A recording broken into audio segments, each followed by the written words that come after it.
পৃথিবীর অন্যতম সুগন্ধি চাউল, যার নাম শুনলেই খাদ্যপ্রেমীদের মনে ভেসে ওঠে স্বাদের এক অনন্য জগৎ, বাসমতি। এর অর্থই হলো সুগন্ধি রানের চাউল।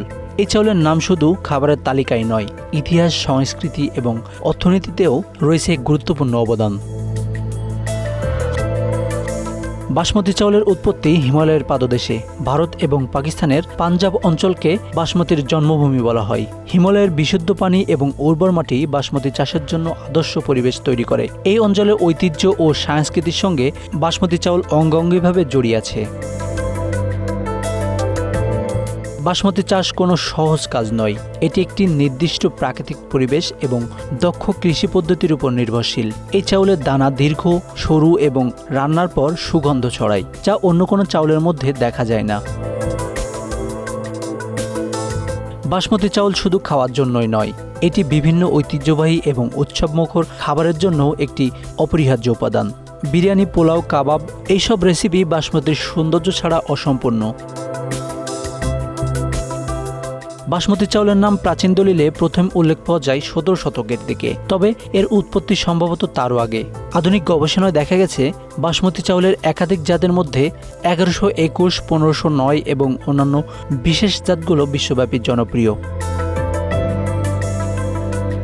বিশ্ববাজারে বাসমতি চাউলের জনপ্রিয়তা অবিস্মরণীয়। প্রতি বছর ভারত এবং পাকিস্তান থেকে লক্ষ লক্ষ টন বাসমতি চাউল বিশ্বের বিভিন্ন দেশে রপ্তানি করা হয়। ইউরোপ, মধ্যপ্রাচ্য এবং আমেরিকায় এই চাউলের চাহিদা সবচেয়ে বেশি। 2023 সালে শুধু ভারতই রপ্তানি করেছে প্রায় 4.8 বিলিয়ন মার্কিন ডলারের বাসমতি চাউল।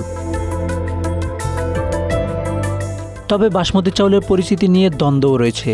জিআই ট্যাগ এবং ভৌগোলিক স্বীকৃতির ক্ষেত্রে ভারত এবং পাকিস্তানের মধ্যে বহুদিন ধরেই চলছে তর্ক। দুদেশেরই দাবি বাসমতি তাদের নিজস্ব ঐতিহ্যের অংশ।